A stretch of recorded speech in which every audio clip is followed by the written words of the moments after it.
बिस्मिल्लाहिर्रहमानिर्रहीम, अस्सलाम वालेकुम व्यूअर्स। प्रोग्राम में खुश आमदीद। मैं हूँ हैदर हयात खान। आज सुप्रीम कोर्ट ने जो 5 रुकनी बेंच तश्कील दिया था उसने फ़ैसला सुना दिया है। पंजाब और खैबर पख्तूनख्वा में इंतखाबात के हवाले से आज खुद नोटिस लिया गया और अभी सिचुएशन ये है कि 3-2 की मेजॉरिटी के साथ ये फ़ैसला हुआ है कि 90 रोज़ के अंदर पंजाब और खैबर पख्तूनख्वा के अंदर इलेक्शंस का इनकाद जो है वो करवाया जाएगा और इस हवाले से इलेक्शन कमीशन को डायरेक्शंस दे दी गई हैं। हमने देखा कि इसके बाद मुस्लिम लीग नवाज़ की जानिब से एक पोजीशन ली गई और उनका ये कहना था कि 2 जजेस वो जो है जो पहले डिसीजन दे चुके हैं, तो इस हिसाब से ये डिसीजन जो है ये 3-2 का नहीं बल्कि ये 4-3 का डिसीजन बनता है। लेकिन फैसला क्लियरली ये कह रहा है और बल्कि फैसले की पहली लाइन ही है कि बाय मेजॉरिटी ऑफ 3-2। तो इसके बाद अब मुस्लिम लीग नवाज़ क्या करने जा रही है, क्योंकि अभी अब से कुछ देर पहले राना सनाउल्लाह साहब ने एक प्रेस कॉन्फ्रेंस किया और उसके अंदर इंडिकेट किया कि इमरान खान साहब को गिरफ्तार किया जाएगा। मजीद उन्होंने भी मरीम नवाज साहिबा की तरह तकरीबन इनडायरेक्टली अदलिया के ऊपर वार किए है। मरीम नवाज साहिबा तो डायरेक्टली नाम लेकर कर रही हैं। राना सनाउल्लाह साहब ने कहा जी कि अदालतें इमरान खान के नाज उठा रही हैं। एज इन ये इमेज दिया जा रहा है कि जैसे एक वन साइडेड मामला चल रहा है अदालतों के अंदर। प्रोग्राम के इस हिस्से में इसके ऊपर बात करेंगे। राना मोहम्मद अरशद साहब सीनियर नायब सदर है मुस्लिम लीग नवाज पंजाब के, सीनियर रहनुमा है, हमारे साथ टेलीफोन लाइन पर मौजूद है। राना साहब बहुत शुक्रिया आपके वक्त का। अस्सलाम वालेकुम। जी वालेकुम अस्सलाम व रहमतुल्लाहि व बरकातहू। कैसे मिजाज है राना साहब, खैरियत से, ठीक ठाक हैं? अल्हम्दुलिल्लाह अल्हम्दुलिल्लाह। राना साहब कैसे देख रहे हैं सबसे पहले तो आप इस जो नोटिस है इसके फैसले को? जी बिस्मिल्लाहिर्रहमानिर्रहीम। हैदर हयात खान साहब, मैं आपका मशकूर हूँ, आपके चैनल का मशकूर हूँ। और क्योंकि अदालतों को फैसलों को हमेशा मुस्लिम लीग नून की लीडरशिप ने और हमने माना है और माथे का झूमर समझा है। जिस तरह मियां मोहम्मद नवाशी साहब को 2/3 अक्सरियत रखने के बावजूद 2017 में फारिग किया गया और फिर भी इमरान ब्रांड को लॉन्च करने वालों का कलेजा ठंडा ना हुआ तो फिर उनको पार्टी की सदारत से भी फारिग किया गया। और आज का जो फैसला है जो 22 फरवरी को मैं समझता हूँ सोमोटो एक्शन लिया गया, जो एक केस था सीसीपी लाहौर की पोस्टिंग का और जो जाहरी तौर पर इलेक्शन के मतलब लाहौर हाई कोर्ट में भी ये रिट थी, केस चल रहा था और उसी तरह पेशावर हाई कोर्ट में भी था। तो जब दोनों ऑनरेबल हाई कोर्ट में चल रहा था तो फिर उस पर सुमोटो एक्शन होता नहीं है। ये मैं नहीं अर्ज कर रहा, ये ऑनरेबल मस्जिद बेंच के जो हिस्सेदार या पार्टिसिपेंट जजेस थे उनका पॉइंट ऑफ व्यू है कुछ का। और उसके बाद आप देखेंगे ये 9 जजेस का फुल बेंच बनता है, जिसमें 2 जजेस वही थे जो सीसीपी डोगर वाला फैसला जिन्होंने टेकअप किया हुआ था और जिनके ऊपर पॉलिटिकल पार्टीज का भी पॉइंट ऑफ व्यू आया। तो माय पॉइंट इज कि फिर अतर मनल्ला साहब और जस्टिस याहिया साहब ने भी अपना पॉइंट ऑफ व्यू दिया।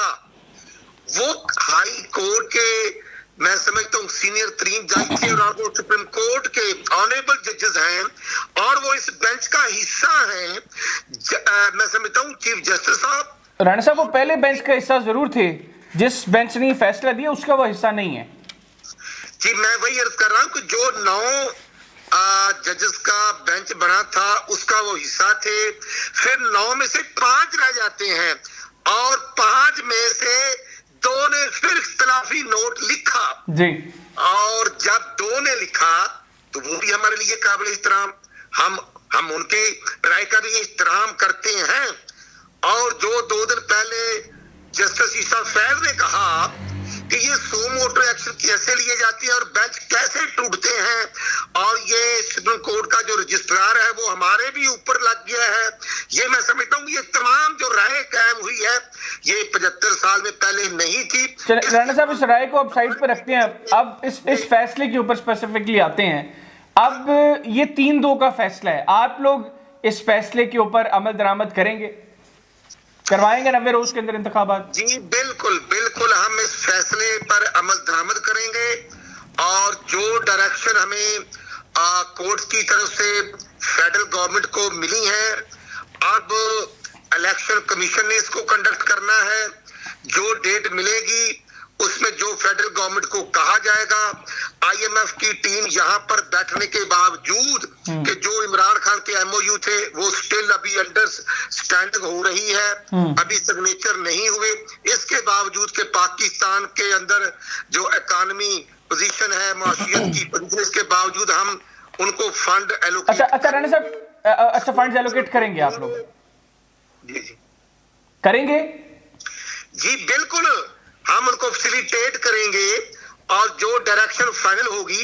अब क्योंकि इसको जो सुप्रीम कोर्ट की डायरेक्शन जारी हुई है और जो 2 जजेस का इख्तिलाफी राय नोट आया है वो भी आपने देखा, और ये 5 में से 2 का इख्तिलाफी नोट और 9 में से जो 9 वाला तो राणा साहब चले मामला ही खत्म हो गया ना आप, चूंकि नहीं ऐसे खत्म नहीं होता सर। असल में मसला ये है कि इस सुओ मोटो के अंदर जब 27 तारीख को नया बेंच कॉन्स्टिट्यूट हो गया तो फिर अब 9 वाला तो मामला साइड पे हो गया ना। आप वैसे for the sake of discussion उसको जरूर डिस्कस कर सकते हैं, लेकिन इस फैसले के तनाजुर में तो उस 9 रुकनी बेंच को अब नहीं देखा जाएगा। अब तो 5 रुकनी बेंच का जो फैसला है वो प्रिवेल तो वो करेगा। जी हैदर साहब, मैं यही अर्ज कर रहा हूं कि 5 का ही कंटिन्यू करेगा, तो 5 में से जो 2 की राय है वो तो डिस्कस करनी पड़ेगी आपको भी और मुझे भी, और जो बाकी तीन जजेस हैं राणा साहब, उनकी राय को कैसे देखते हैं आप? मैंने तो पहले अर्ज कर दिया कि जो 3 की राय है, जो उनका फैसला आया है, हम उस पर अमल दरामद करेंगे और यही फैसला जो प्राइम मिनिस्टर साहब ने मीटिंग की है और हमारे कायद मियां मोहम्मद नवाज साहब का भी हुक्म और डायरेक्शन पार्टी को यही है। हम इलेक्शन में जा रहे हैं, इलेक्शन। अच्छा राणा साहब ये बताइएगा, आप देख रहे हैं कि जैसे ये फैसला आया है, पाकिस्तान तहरीक इंसाफ ने जेल भरो तहरीक के खात्मे का ऐलान कर दिया है और अब उन्होंने कहा कि जो लोग गिरफ्तार हो चुके हैं जेल भरो तहरीक के हवाले से, उनकी जमानतों के हवाले से और उनको छुड़वाने के लिए अब जो है वो अदालत का दरवाजा खटखटाएगी पाकिस्तान तहरीक इंसाफ। आप समझते हैं कि अब मुल्क, खास तौर पे ये जो 2 सूबे हैं, ये आज से इलेक्शन मोड में चले गए? मैं समझता हूं कि जब 10 अप्रैल को इमरान न्याजी से वो 1 पेशवानों का और 25 जुलाई 2018 का आरटीएम सिस्टम की अवधि नींद के नतीजे में वो जो प्राइम मिनिस्टर की सीट पे मुसल्लत हुआ था, वो 10 अप्रैल 2022 से छिन गई। तो उस दिन से भी वो इलेक्शन में है। अच्छा। उस दिन से रोना पीटना चीखना चीखो पुकार उस पर वो कंटेनर पर ही है। यही वजह है कि पाकिस्तान को दिवालिया करने की जो उसकी साजिश थी उसकी कंटिन्यूटी खत्म नहीं होती। वो खैबर पख्तूनख्वा पंजाब में गवर्नमेंट में भी था तो उसने खत्म कर दी, क्योंकि वो अदम इस्तेहकाम पैदा करके वो अपनी इंटरनेशनल आंखों को खुश करना चाहता था। इसलिए कोई 2 राय नहीं है। कल वो कोर्ट में गया आया, हैदर यासब आप मुझसे ज्यादा फहम फरास रखते हैं। जो पॉलिटिकल पार्टीज हैं, जो सियासी पार्टी हैं, जो छोटी से भी छोटी है, उसके पास 1000-2000 कारकुन नहीं होते हैं 2-2 लाख होते हैं।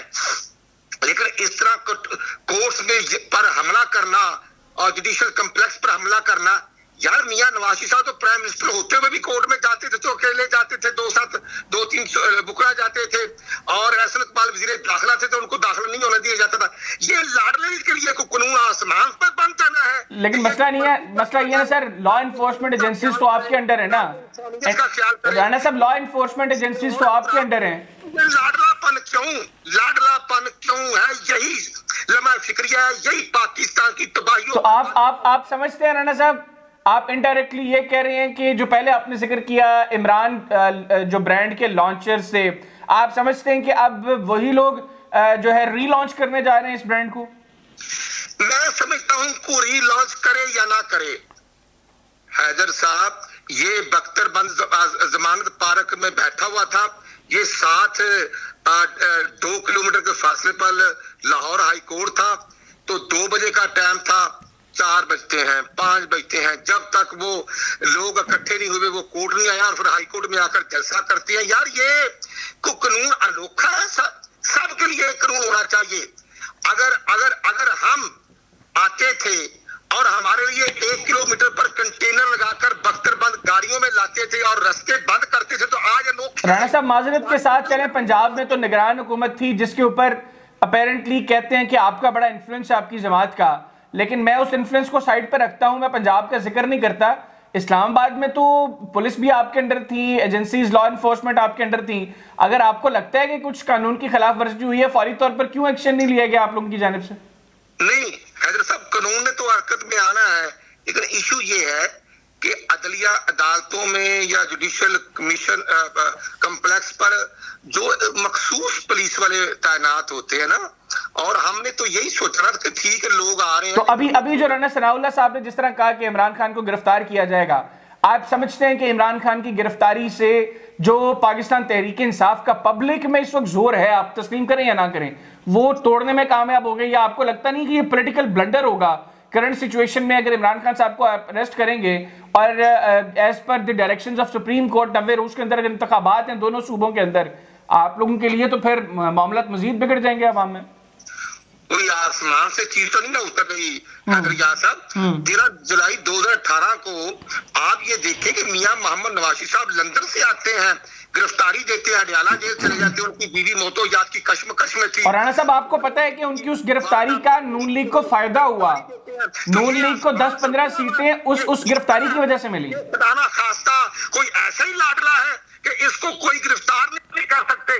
कर सकते हैं, करने चाहिए। जो नहीं करता मैं समझता हूँ वो भी अपना फर्ज नहीं निभा रहा, चाहे वफाकी हुकूमत हो चाहे सूबाई हुकूमत हो। जो जुर्म करता है, वो राणा अरशद हो, वो इमरान न्याजी हो, हैदर याद खान हो या कोई भी हो, जब कोई हमला करता है, कानून को हाथ में लेता है और अगर उसको कानून के मुताबिक गिरफ्तार नहीं किया जाता तो वो कोई भी हुकूमत हो, मैं समझता हूँ अपना फर्ज नहीं निभा रही। मैं पाकिस्तानी हूँ, मैं ये बात कह रहा हूँ, पूरे होशो हवास से कह रहा हूँ कि ये इस तरह का काम पैदा करके पाकिस्तान के अंदर जो हालात पैदा किए जा रहे हैं, ये किसी और को खुश करने के लिए इमरान न्याजी जो किरदार अदा कर रहा है, ये किसी सूरत काबिल कबूल नहीं। अभी आखिर में राणा साहब आप ये बताइएगा कि करंट सिचुएशन में आप जुडिशरी के रोल को, एस्टेब्लिशमेंट के रोल को इन इलेक्शंस को लेकर या इमरान खान साहब और आपकी जो पॉलिटिकल पार्टी है इनको लेकर आप इन दोनों का स्पेसिफिक रोल क्या देख रहे हैं? देखिए जी हैदर साहब, मैं समझता हूँ सबका रोल बड़ा डिफाइन है कानून में, सब अपना रोल प्ले कर रहे हैं, लेकिन इख्तिलाफ राय तो बनता है कि जब 5 ऑनरेबल जजेस में से 3 की राय एक है मान ली, लेकिन जो 2 जजेस की राय है वो भी तो हमने देखनी है ना, वो भी गवर्नमेंट ने देखनी है ना, वो भी अदारों ने देखनी है ना, क्योंकि वो ऑनरेबल सुप्रीम कोर्ट के जज हैं। और जो अटॉर्नी जनरल का मौकफ है वो भी सामने है, जो दोनों गवर्नर्स के वकुला का मौकफ है वो भी सामने है, और जो वो पीटीवी पर हमला करने वाला क्या नाम है टाइगर डॉक्टर आरफ अलवी, उसका भी जो रोल है वो भी डिफाइन है। तो अब डॉक्टर आरफ अलवी के वकील ने क्यों आकर कहा कि हाँ जो डेट हमने दी है, जो हमने मशावरत के लिए लेटर लिखा था वो हम नहीं कर सकते थे? तो अगर ऐसा है तो फिर ब्लंडर तो हो रहा है ना कि एक प्रेसिडेंसी में बैठा हुआ डॉक्टर आरफ अलवी जो है वो एक पॉलिटिकल पार्टी के लिए मिसयूज अपनी अथॉरिटी को कर रहा है। तो ये भी तो किसी ने देखना है ना, खुदा का खौफ तो होना चाहिए सब में, और सबको देखना चाहिए कि आइन को क्रॉस कौन कर रहा है, आइन की वायलेशन कौन कर रहा है। और मैंने सब कथा कलामी की माजरत मुझे आखिर में शॉर्टली ये भी बता दें, मरीम नवाज साहिबा बैक टू बैक अदलिया को बड़ा टारगेट कर रही है, नाम ले लेके हमले किए जा रहे हैं जजेस पर, यह मुनासिब रवैया पॉलिटिकल लीडरशिप का? मैं समझता हूँ तमाम जजेस ऑनरेबल हैं, बात होती है, लेकिन वो अल्लाह जन्नत नसीब करे जस्टिस मलिक अरशद ने भी बात की थी, तो बात तो होती है। और उसके बाद जनरल ईसा फैज भी तो जस्टिस सुप्रीम कोर्ट के जज, उनकी बात में भी कोई वजन है कि नहीं है? जो अतर मन्नाल्लाह ने बात की वो तो जज हैं, तो उन्होंने बात की सुप्रीम कोर्ट के अपने फुल बेंच और अपने चीफ जस्टिस के मतलब बात की है ना। और जो 2 जजेस की राय है, तो ये जो जजेस की राय चीफ जस्टिस साहब के मुतल्लिक है, तो वो हम तो नहीं कह रहे, लिहाजा वो चीजें तो डिस्कस होगी। मरियम नवाज साहबा जो है वो जजेस के एहतराम करती हैं, फैसले खुद बोलते हैं। मियां नवाज को सजा देने वाले जो थे वो तो मैं समझता हूँ जिधर भी चले गए उनकी सजा तो खत्म नहीं होती, और यहाँ लाडले को पूछता नहीं। ठीक है राणा साहब, मुझे क्लोजिंग की तरफ जाना है, मुझे सिर्फ ये बता दें, नजर आना चाहिए। मुझे सिर्फ ये बता दें कि आज इस वक्त वफाक में हुकूमत शहबाज शरीफ की है, मरियम नवाज की है, मुस्लिम लीग नून की, किसकी है, और क्यों मरियम नवाज साहबा इस चीज को एक्सेप्ट करने को तैयार नहीं है कि आज वो वफाक में हुकूमत में?